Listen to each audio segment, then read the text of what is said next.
Public education is the foundation of our country. It's the foundation of our country.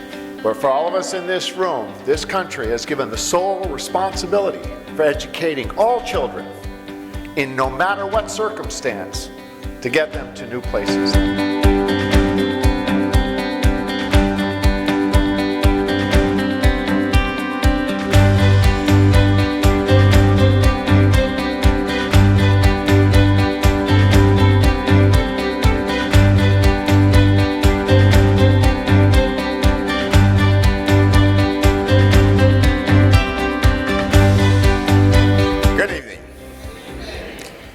And then I must begin this way. I do know what superintendents do. And I know what high school principals do. Dr. Lanou was a high school principal for 18 years, I believe, of 4 different high schools. And I was a high school principal for 8 years, 24/7. And I looked for that 25th hour for years, folks. Never found it. It wasn't there. But good evening again, and to AASA, invited guests, and my fellow board members. It's a wonderful evening. Wonderful evening. I said this November the 2nd when I went back to my undergrad school, Alabama State University in Montgomery, and I met the president there, and she said, how did you enjoy it? I said, well, this has been one of the best days of my life. This is the second best day of my life. It really is. I've really enjoyed it. I'm delighted to introduce our National Superintendent of the Year, Dr. Philip Lanou.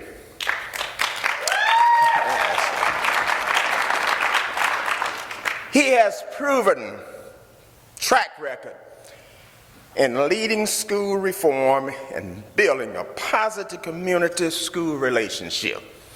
And he has done that in Clark County School District. He has done that. He is a visionary. When we are looking at issues at hand, he is 5 or 10 years ahead of us. And I'm talking about the Board of Education and also the community. Therefore, it was not a surprise to Clark County School District that he is one of the nation's top 50 educational innovators of digital learning. He got some kickback on that, but he didn't back up. He kept moving forward, folks. Clark County School District has received numerous state recognitions under his leadership. Dr. Lanou has increased the graduation rate. I believe when he came in 2009, it was 54%. I'm happy to stand here before you this evening, and it came out in the newspaper on Tuesday morning. It's 80.3%.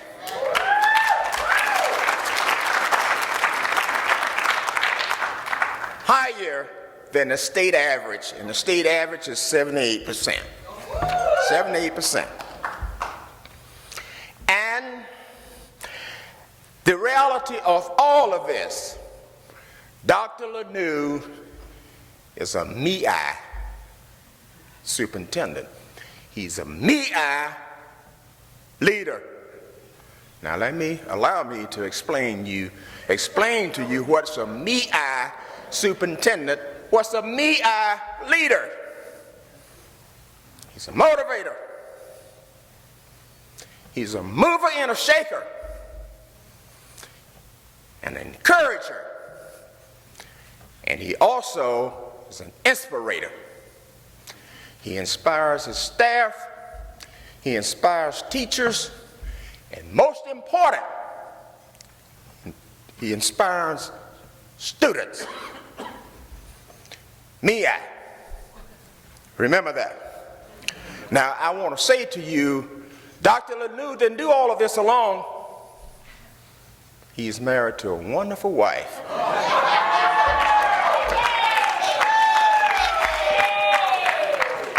And you've heard this before. Behind every good man, that's a good woman. Vicky Lanou is not behind him. She's right there beside him. They have two wonderful daughters, and they're here, seated right here before me this evening. Jamie and Jocelyn. I met them earlier.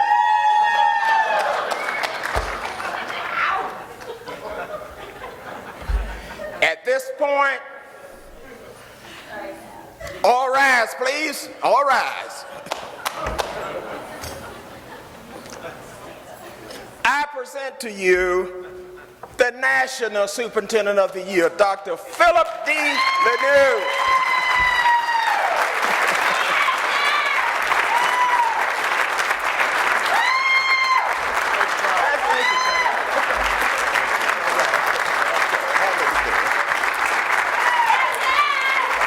Okay. Obviously, you've met and heard my family, so there they are. Well, first, I'm going to step out and just maybe do something slightly bit different before I address you and give my thoughts this evening. And that is that as we look across this globe, we get to celebrate, but there are parts of this world that are in a high level of distress. As we look across this continent, we see that those in Paris and those outside in those suburbs are going through some of those same emotional pieces that we have gone through not that long ago. So what I'd ask, if we have a 20 to 30 second moment of reflection for those families, for that country, for the safety of our globe and the safety of our planet, please.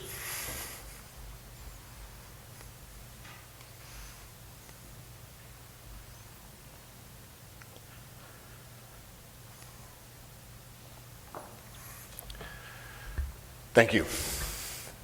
So tonight, education. I'm going to try something a little bit different again. But I want to repeat what I said last February. Public education is the foundation of our country. It's the foundation of our country. We have over 50 million students in public education, and we have more in private and charters. But for all of us in this room, this country has given the sole responsibility for educating all children in no matter what circumstance to get them to new places. That's a tremendous responsibility, but it's one that we assume readily. And in fact, I would say for all those in this room and all of those outside this country, we assume with somewhat ease, even though it's 24/7. 50 million students that we touch every day. Now today, I want to talk about actually something even different, because we often operate on the national policy level, on the state policy level, and our district policy level.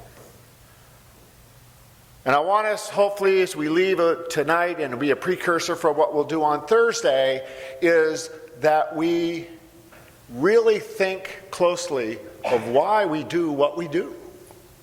What does it affect?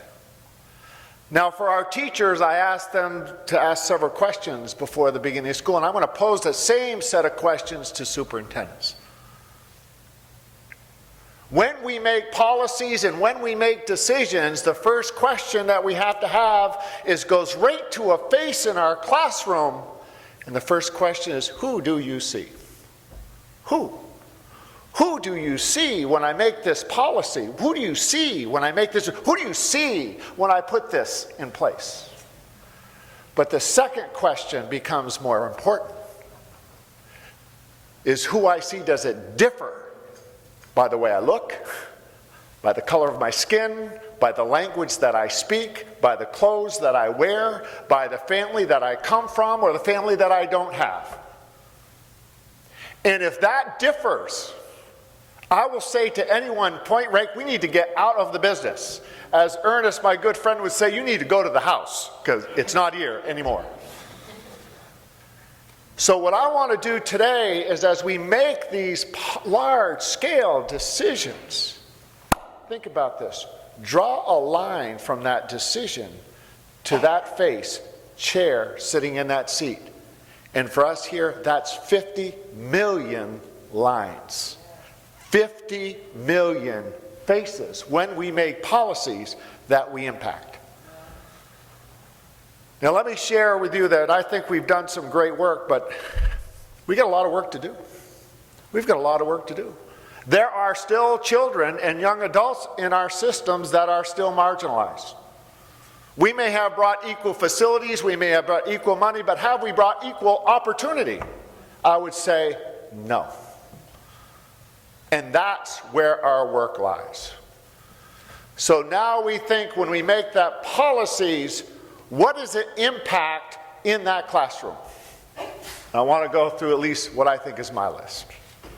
Maybe we have some overlap, I hope.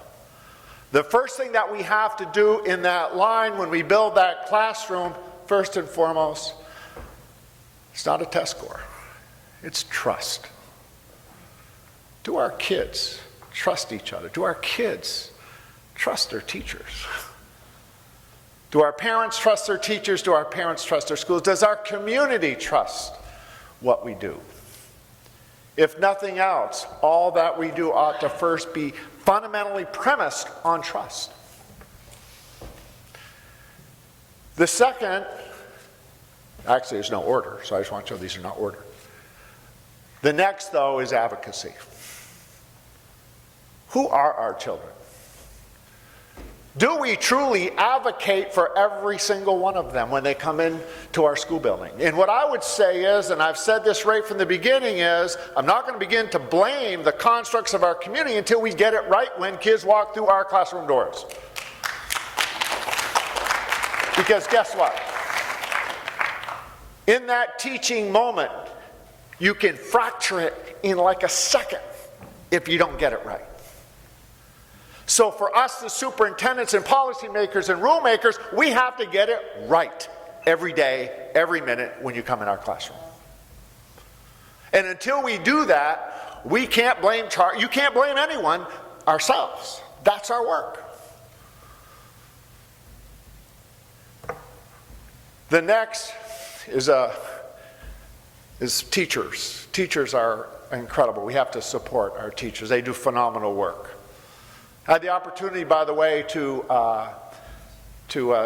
substitute teach this last spring.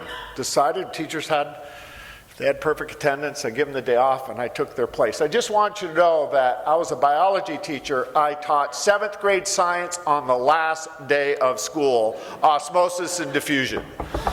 All right, he was out of touch a little bit. We got there.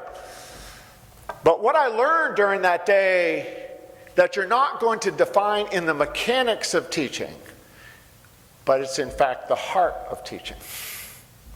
See, because the other piece is that we can talk about mechanics. I'm big at mechanics. It means nothing without heart. I watch teachers know when to hold someone close, when to give them space, when to coddle them, when to talk to them, knowing what happened just 2 minutes before I can take care of that. Because see, if we don't have that heart, and along with the mechanics, we're not going to get to where we need to be. So our classrooms and our policies have to ensure that our teachers have heart. Now the next one seems to be the most simple, but maybe not. And the next one is that if you're teaching, someone has to be learning. We've called teaching way too long when it never was. And we have to remedy that quickly. Because that's what teaching is about. In fact, I would say teaching is about inspiring people. If you're not inspired as a teacher, if I'm not inspired to share with you what's so important to me, kids pick it up in a minute. In fact, I've gotten so when I've gone to a class when it's just mediocre, I just asked a simple question. I saw one the other day. It was on covalent ionic bonds. It happened to be a science class. I go, why was it so important that you spent an hour teaching ionic and covalent bonds. Now, if you say it's because it's a standard, that's a wrong answer. Because I want to know that's important that I taught that. See, inspiring is something that I think probably is not measurable, but you can see it. Does that make sense? I don't know. There's not a measure to it, but I know it when I see it. And I'll give a good example in Massachusetts. It's something that I remember for a long time, and I'll throw this question out to you. I was a high school principal, and I decided that, you know what? I think we need to have physics as a graduation requirement. Y'all got that? How many have physics as a graduation requirement? Anybody, any district out there got one, physics? All right, well,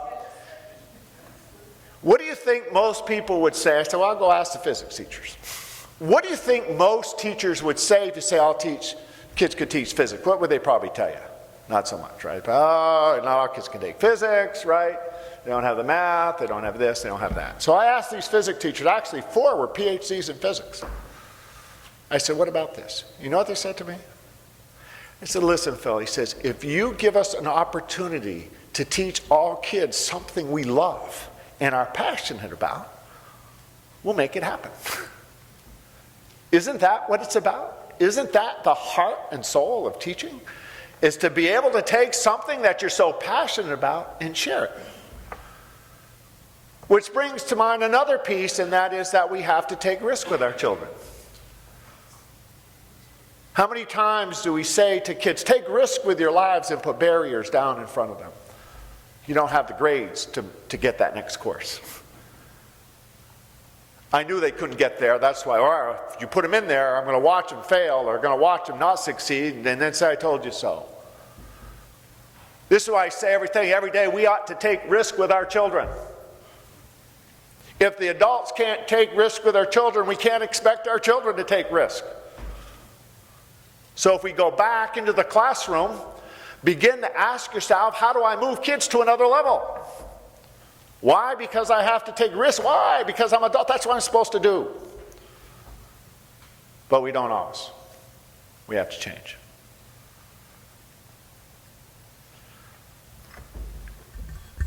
The next piece is we have to have the health of our children. And that's something, and Sharon, thank you so much for some of the work we've done, with AASA and the Children's Defense Fund. But we forget that we have children that come to us with great challenges. We have to educate healthy children. You want to close the achievement gap today? Excellent teaching and get healthy children. Our kids come to us many times with things that we probably would have never walked through the door. And we ask them to do things just like everyone else, when just physically, emotionally, and psychologically, it's a challenge. And in fact, most of the reform movements I have, and we got one now going in Georgia about taking over schools because you're failing, I say, why don't we build collaborations, right, with our children that are in the most need? We know that. Do it. So I say, as district leaders, we need to go back and ensure that we build those supports in our schools. We have to. Which kind of means we can't do it alone. We can't do it alone. And that's not blaming. That's just the spirit of community and democracy. Do it together. Do it collectively. We need to come together just to do that. The next is, we cannot let go of our children. We cannot. Now, there's a couple things I put in the middle of that. First of all, the adults have to be role models. Now, there's another novel thought. Our kids today need role models like they've never needed before in our history. We have to, as adults, model all the behaviors that we expect in our children. And I ask yourself, do we do that? Probably not. And I'll give you one of my biggest examples, and it was a situation. It wasn't a district I was in now. It was another district, and I had this.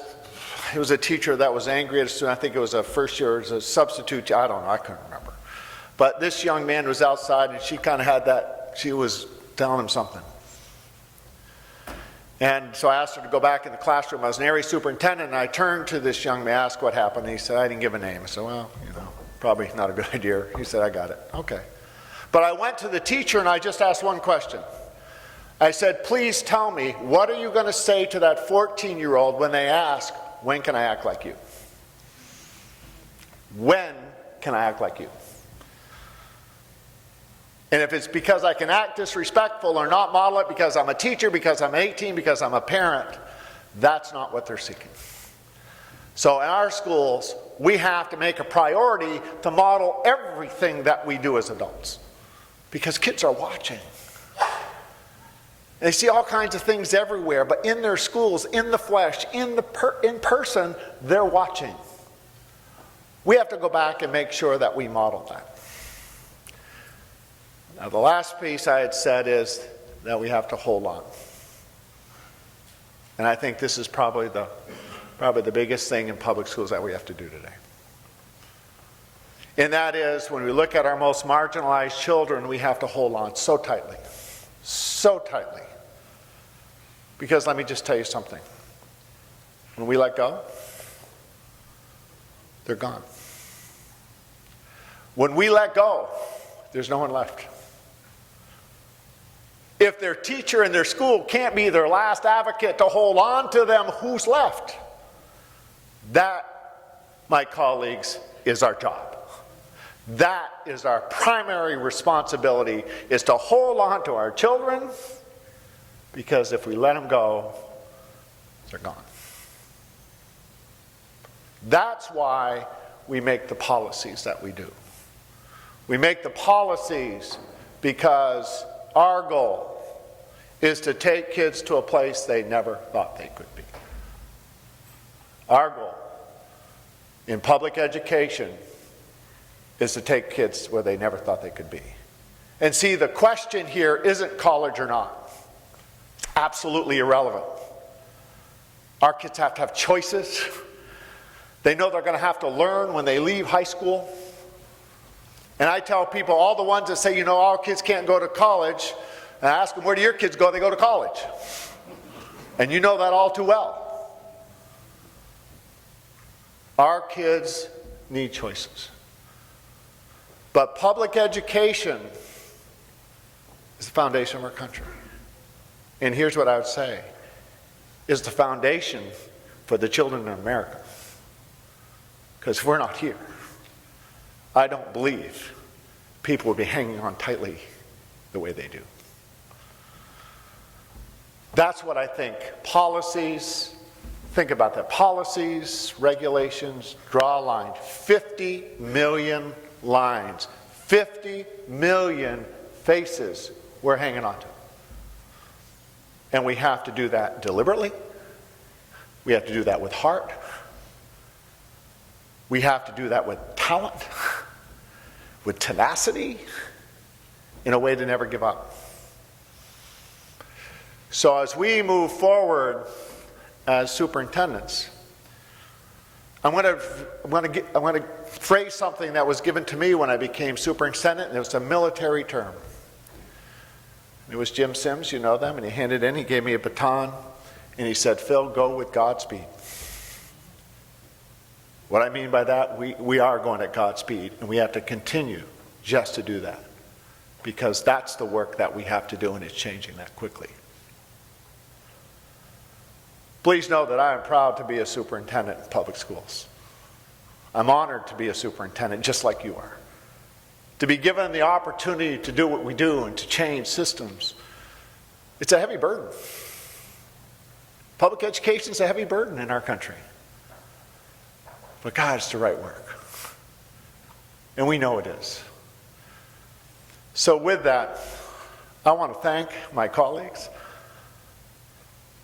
But I want to thank all of our colleagues across this nation and know that we have to go with Godspeed.